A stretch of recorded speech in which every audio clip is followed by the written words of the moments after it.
I am Georgi Malenkov, born in Moscow on January 8, 1912. I was a close friend of Joseph Stalin, a Soviet statesman and Communist Party official. Immediately after Stalin's death, I served as General Secretary of the CPSU, 1953, and Prime Minister, March 1953, February 1955.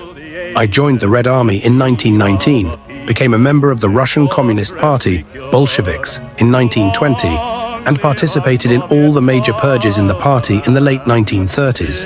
After the war, in 1946, I was a full member of the Politburo and was appointed Deputy Prime Minister of the Central Committee Second Secretary. My position in the party deteriorated as a result of Andrei Zhdanov's accusations. 2 years later, I strengthened my position and became one of Joseph Stalin's main assistants. When Joseph Stalin died in March 1953, I became the first secretary of the party and prime minister.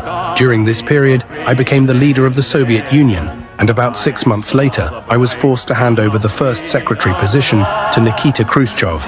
During his premiership, I worked to reduce armament spending, prioritize the production of consumer goods over heavy industry, and increase the incentives provided to workers on collective farms. In February 1955, I resigned from the premiership in the face of opposition.